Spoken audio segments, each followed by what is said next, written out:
1990년 8월 일본 한 가정집에 한 통의 전화가 걸려왔는데요. 괴로워. 너무 분해. 혹시 너 사요코니? 지금 어디니? 자, 그런데 전화를 받은 엄마는 소스라치게 놀랄 수밖에 없었습니다. 그 이유, 의문의 전화를 건 사람이 4개월 전 실종된 딸 미나미노 사요코였기 때문입니다. 야, 4개월 만에 실종된 딸과 연락이 닿은 거네요. 실종 딸이 전화를 한 거예요. 그렇습니다. 엄마 얼마나 놀랐을까? 찾았겠네. 안타깝게도 이 전화를 마지막으로 그녀는 또다시 행방이 묘연해졌는데요. 자, 사요코에게 무슨 일이 있었는지 그녀가 실종되기 전 약 4개월 전으로 거슬러 올라가 보겠습니다. 당시 세계 일주 중이던 사요코는 1990년 3월 말 네팔에 입국. 그런데 히말라야에서 한 달 정도 트레킹을 할 거예요. 4월 3일 카트만두에서 보낸 편지를 끝으로 사요코는 연락 두절되며 실종. 가족들은 사요코를 찾기 위해 네팔로 향했고요. 자, 일본 대사관과 네팔 경찰의 수사 끝에 안나푸르나 인근 도시 포카라의 한 호텔에서 사요코의 흔적을 발견했습니다. 그런데 그녀가 머물렀던 호텔 방 안엔 가방, 옷, 돈 등 소지품이 그대로 있었는데요. 뭐야? 소지품이 그대로 있었으면은 네. 이거는 이동하러 나간 게 아니라 여기다가 여정을 풀고 뭐 앞에 나가서 뭐 커피를 한잔 한다든지. 주변을 좀 뭐 관광을 한다거나. 그리고 만약 등산 중 사고사를 당했거나 금전을 목적으로 한 범죄였다면 돈과 소지품이 그대로 있을 리 없었을 겁니다. 그렇죠, 그렇죠. 당시 수색에 나섰던 네팔 경찰은 어떤 사건에 휘말린 것인지 사고인지 판단조차 할 수 없습니다. 라고 발표. 그리고 4개월 뒤 그렇게 사요코에게서 전화가 걸려왔지만 분하다는 말만 남기고 끊어진 전화. 그 전화가 어디에서 걸려온 건지 아무것도 알아낼 수 없었습니다.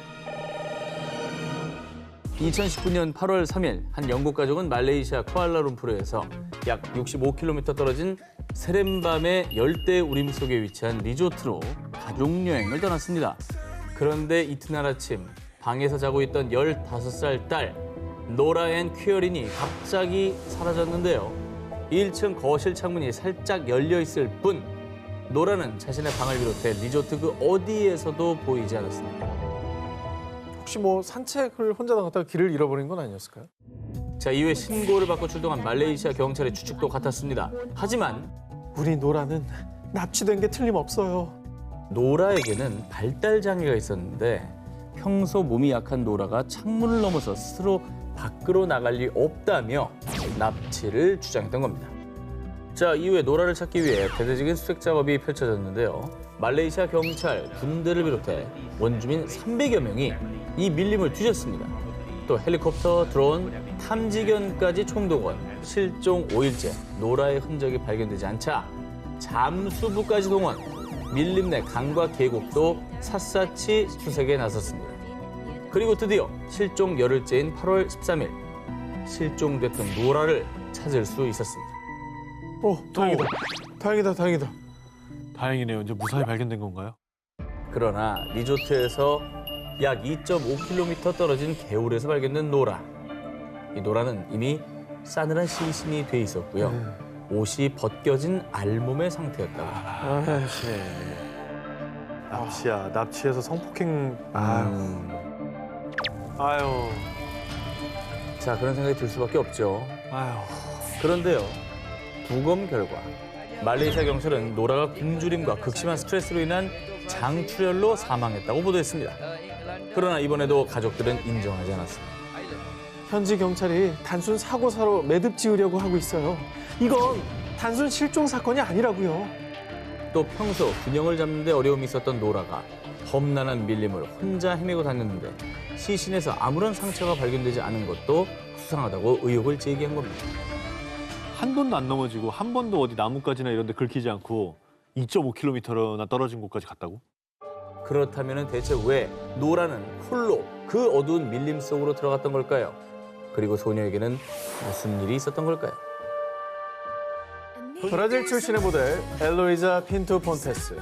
그녀는 18살 때 대형 에이전시와 계약을 맺고 패션의 메카인 뉴욕에 진출, 세계적인 명품 브랜드 패션쇼에 서고 유명 잡지 화보를 장식하면서 스타로 등극했는데요. 그런데 그녀가 왕성하게 활동 중이던 2019년 6월 내일 폰테스에게 피팅하러 오라 그래. 저기 갑자기 폰테스가 연락이 안 됩니다. 촬영을 앞두고 갑자기 사라진 폰테스. 그 어디에서도 폰테스의 흔적을 발견할 수 없었는데요. 야, 아니 어떻게 갑자기 사라지지? 이거는 약간 납치 같은데요? 그런데 드디어 폰테스를 찾게 됩니다. 자, 그녀가 발견된 장소는 뉴욕에서 약 7,800km 떨어진 브라질 남부 지역의 한 빈민가였습니다. 그런데 이름이 뭐예요? 왜 여기 있는 거예요? 내 이름이 뭐더라? 내가 왜 여기 있죠? 발견 당시 폰테스는 길을 잃은 듯 정처 없이 헤매고 있었고요. 정신적으로도 온전하지 않은 모습이었습니다. 야, 다행히 그녀의 배낭에 모델 계약 서류가 있어서 폰테스의 신원을 확인하고 가족들에게 연락할 수 있었다고 합니다. 그런데 폰테스가 석 달 전인 2020년 7월에 브라질의 한 경찰서에 찾아왔다고 합니다. 난 지금 행복하게 연애 중이에요. 가족들에게 날 찾지 말라고 해요. 하지만 그 이후로 또다시 폰테스 행방이 묘연해졌고요. 그러다 석 달 뒤 폰테스가 빈민가에서 온전치 못한 모습으로 발견됐던 겁니다. 야, 이건 뭔지 도저히 모르겠네 정말. 뉴욕에서 실종돼 브라질 빈민가에서 발견된 유명 모델. 과연 그녀에게 무슨 일이 있었던 걸까요? 1991년 3월 15일 일본 미에현 오후 2시경 귀가한 8세 어린이 카모마의 유키.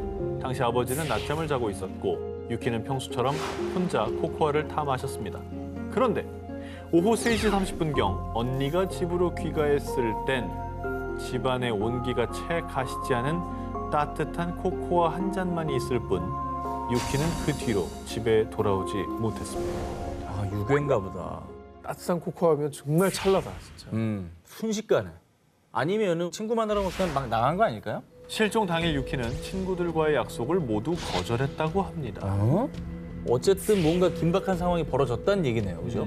당시 제보에 따르면 학교 놀이터, 하천, 역에서 유키를 본 목격자들이 존재했는데요. 즉 유키가 집안에서 납치되거나 긴박한 상황이 아니었던 겁니다. 그리고 사람들은 친구들과 약속을 취소한 유키가 혹시 다른 누군가를 만나기로 한 게 아닌가 추측. 실제로 경찰이 입수한 결정적 제보엔 흰색 승용차에 탄 사람과 얘기하는 걸 봤어요. 그 사람을 일단 찾아야겠네요. 대화를 했다면서요. 그 자동차를 좀 수배해야겠네. 그게 범일 수 있잖아. 그렇지, 그렇지. 하지만 당시 돈을 요구하는 범인의 협박 전화나 편지는 없었습니다. 그런데 약 3년 후 유키의 실종 사실이 잊혀질 무렵 일본을 발칵 뒤집은 편지 한 통이 유키의 부모에게 도착합니다. 그 괴문서에는 매춘부 출신 여자가 야쿠자에게 지시를 받아 유괴했고 유키는 매춘부로 러시아에 팔려갔다라는 내용을 유추해냈는데요. 하지만 편지엔 아무 흔적이 없었고요. 정말 유키의 실종과 연관이 있는 것인지 아무것도 밝혀낼 수 없었습니다. 그런데 말입니다. 기괴한 일은 이뿐만이 아니었습니다. 유키가 실종된 지 무려 12년이 지난 2003년.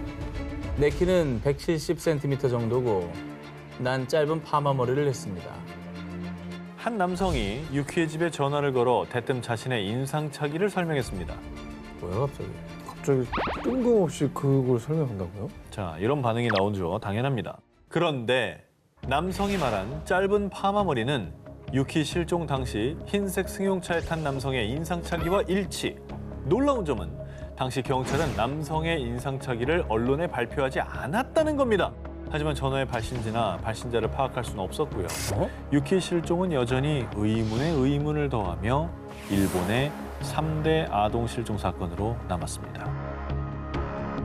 2014년 6월 불가리아의 공항에서 사라진 한 남성.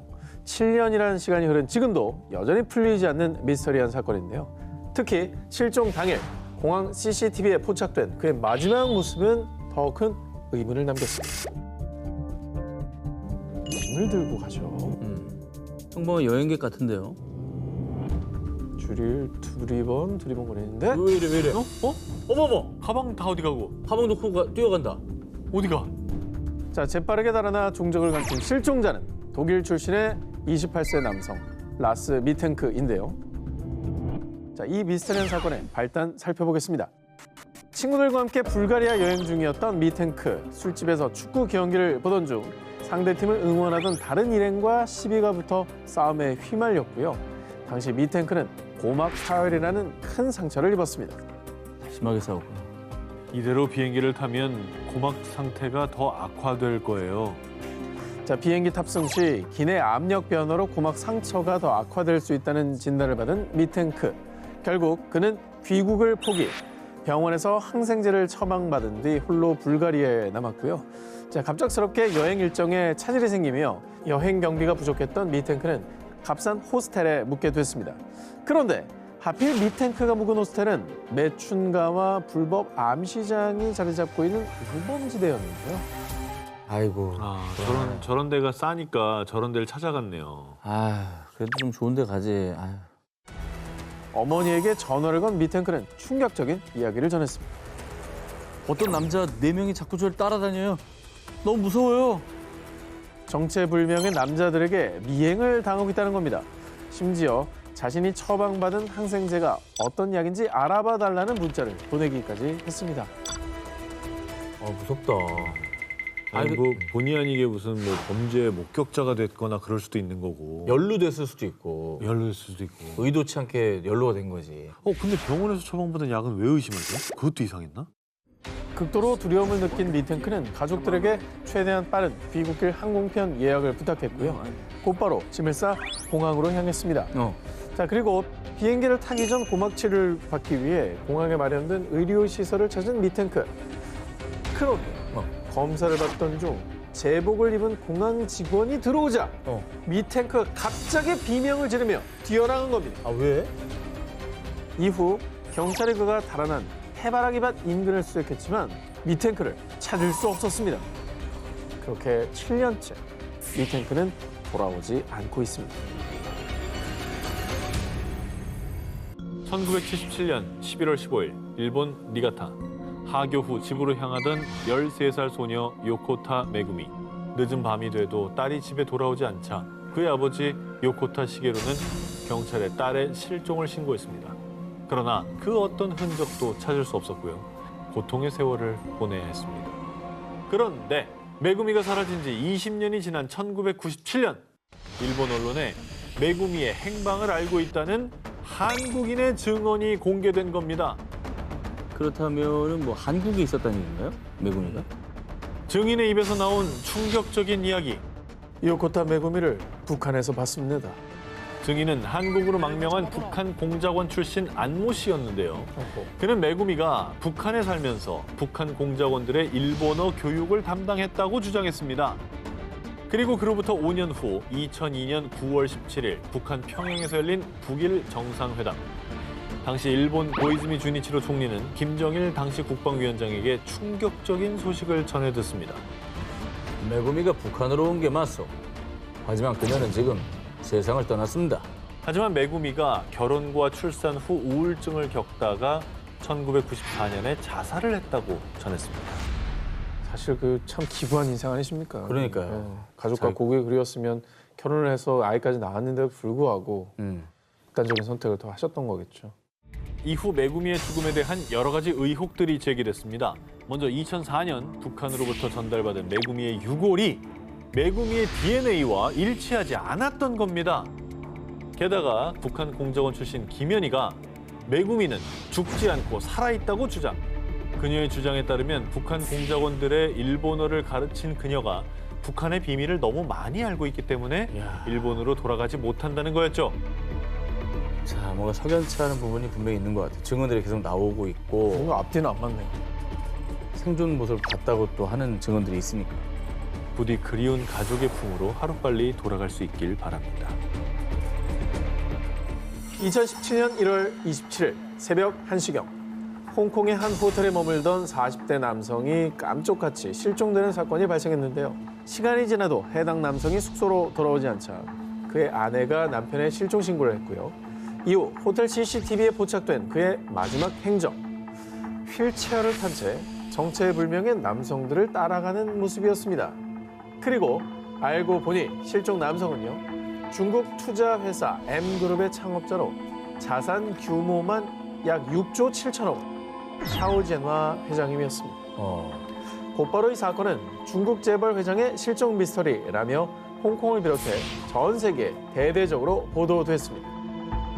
돈놀이인 거 아닙니까? 그렇죠. 이거는 단순한 네. 납치라고 볼 수 없습니다. 그러게요. 뭐 기업을 내놔라 뭐 이런 걸 수도 있고.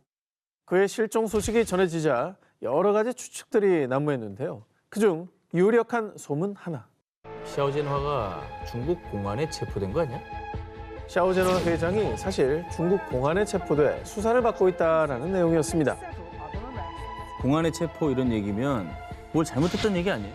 그 이후 샤오젠화 회장은 재산을 축적한 과정이 베일에 쌓여 있어서 일명 신비의 갑부로 불리는 인물인데요. 다만 수많은 유력 인사들과의 협력이 작용했다라고 추측되고 있었습니다. 그런데 말입니다. 홍콩의 한 일간 신문에 게재된 글. 현재 해외에서 치료 중이며 곧 언론을 만나겠습니다. 중국 본토로 납치된 사실이 없습니다. 바로 실종된 샤오젠화 회장의 성명서가 발표됩니다. 아니 지금 성명서를 발표하기 전에 가족한테 먼저 전화를 하셔야지. 그러면 이거는 이상한데. 4년이 지난 지금까지 여전히 그 모습을 드러내지 않고 있는 샤오젠화 회장. 대체 그는 지금 어디서 무얼 하고 있는 겁니까? 불과 2년 사이에 미국의 오하이오주 클리블랜드 주택가에서 여성 3명이 잇따라 실종되는 연쇄 실종 사건이 발생했습니다. 한 지역에서 계속해서 이런 여성들이 사라지는 일이 발생한다면 단순 가출 같지는 않아 보입니다. 자, 경찰은 동일범에 의한 납치 사건이라고 판단, 대대적인 인력을 투입해 수사를 펼쳤는데요. 아무런 증거를 찾지 못했고요. 그런데 이 연쇄 실종 사건이 발생한 지 10여 년이 지난 2013년 5월 6일 밤 클리블랜드의 한 주택에서 여성의 비명 소리가 들려왔습니다. 당시 놀란 이웃 주민이 즉시 그 집으로 달려가 보니 초라한 행색을 하고 두려움에 떠는 한 여성이 있었습니다. 그러면 설마 그때 실종자 중에 한 명인 거예요? 아니면 새로운 피해자. 놀랍게도 그녀의 정체는 10년 전인 2003년 4월에 실종됐던 여성 어멘다 벨이었습니다. 그리고 그녀의 입에서 나온 믿을 수 없는 충격적인 이야기들. 여긴 저 말고도 2명의 여성이 더 감금돼 있어요. 2002년과 2004년에 실종됐던 미셸 라이트와 지나 베헤수스 역시 같은 집에서 발견됐습니다. 어떻게 10년 동안 안 걸리고 그게 가능해요? 야, 그러니까 지금 상황을 보니까 역시 동일범의 소행이었네요. 그런가 보네.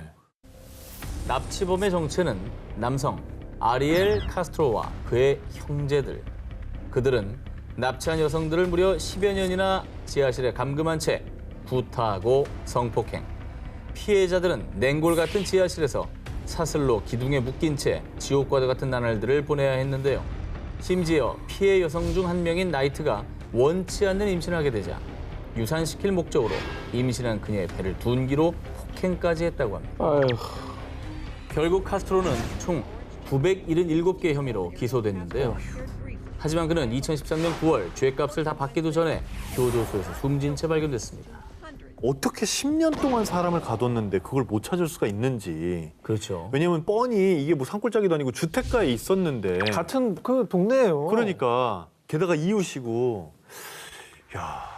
자, 당시 경찰은요, 납치범인 카스트로와 관련된 신고 전화가 없었다고 밝혔는데요. 하지만 카스트로 집 뒷마당에서 여성이 기어다니는 걸 본 적 있어요. 난 그 집에서 누군가 쿵쿵 두드리는 소리가 나길래 신고했었다고요. 하지만 당시 경찰은 현관문을 두드리고는 응답이 없자 그대로 현장을 떠났다고 합니다. 무려 10여 년의 소중한 세월을 송두리째 빼앗겨버린 피해자들. 그녀들의 잃어버린 10년의 시간은 어떻게 보상받을 수 있을까요? 2014년 9월 26일 밤 멕시코 남서부 게레로주에 위치한 한 교육대 학생들은요. 이괄라에서 열리는 교사 임용 차별 반대 시위에 참가하기 위해 버스로 이동 중이었습니다. 그런데 이 버스에 타고 있던 43명의 학생들이 실종되는 사건이 발생했습니다. 아, 어떻게 43명이 갑자기 한꺼번에 없어집니까? 그러게. 당시 버스에 함께 타고 있다가 도망친 학생들의 증언에 따르면요. 복면을 한 괴한들이 나타나 총격을 가하고 우리를 습격했어요. 갑자기 나타난 괴한들의 습격을 받은 버스. 아니, 뭐야. 그리고 교대생 43명 실종 발생 2달 뒤인 11월 멕시코 연방검찰총장이 발표한 충격적인 수사 결과 지역갱단이 학생들을 납치한 뒤 살해한 것으로 밝혀졌습니다. 왜 죽여요? 갱단하고 학생들하고 무슨 연관관계가 있습니까? 그런데 검찰이 밝힌 더 놀라운 사실은 그 갱단을 사주한 것이 바로 지역 경찰이었던 겁니다. 시위 잠재우려고? 그렇습니다. 경찰들은 시위에 참가하는 학생들을 해산시키기 위해 납치한 뒤 너의 경쟁 조직원들이야. 알아서 처리해. 에? 학생들을 경쟁 조직원이라고 속여 지역 갱단에 넘겼고요. 이후 갱단이 학생들을 살해한 뒤 이들의 흔적을 없애기 위해 시신을 불태운 뒤 강에 버렸다는 겁니다. 우와, 시위를 잠재우려고 갱단을 이용한다고요? 그것도 무고한 학생들을. 경찰이 그런데 여러분, 여기서 한두 명도 아니라 무려 43명의 건장한 대학생들을 살해한 뒤 그 시신을 불태운다? 이거 결코 쉬운 일이 아닙니다. 그렇죠. 실종 학생들의 가족들과 미주인권위원회의 주장에 따르면요. 43명의 시신을 소각하기 위해서는 나무 30톤, 디젤류 13톤가량이 필요한데 소규모 지역갱단에게 이만한 물자를 동원할 능력이 없다는 겁니다. 그래서 검찰이 사건을 서둘러서 마무리하려 한다고 반발했습니다. 아니 미심적인 부분이 있으면 추가 수사를 해야지 왜 수사를 종결을 합니까? 이후 경찰 갱단 140여 명이 체포됐습니다만 100여 건 이상의 증거 중에 절반 이상이 고문 등 무리한 수사로 얻어졌다며 대다수가 증거 불충분으로 풀려났다고 전했습니다. 자, 어쨌든 이 실종 사건에 개입한 다른 세력이 뭔가 배후의 세력이 있었다는 얘기네요. 그런- 합리적인 추론이네요. 그치, 그런 추론이 가능하죠. 그래서 이후 가족과 시민단체의 진실 촉구 시위에 2018년 12월에 취임한 안드레스 마누엘 로페스 오브라도르 대통령은 해당 사건에 대한 철저한 재수사를 약속했고요. 그리고 지난 1월 멕시코 교대생 43명 실종 사건에 멕시코 군대가 개입했다는 증언이 나왔다고 전해졌습니다. 어우, 제가 봤을 땐 군대에서 끝난 얘기가 아닌 것 같습니다. 여기 더 있을 것이다. 네. 학생들을 위해서라도 진실이 좀 밝혀져야 될 것 같습니다.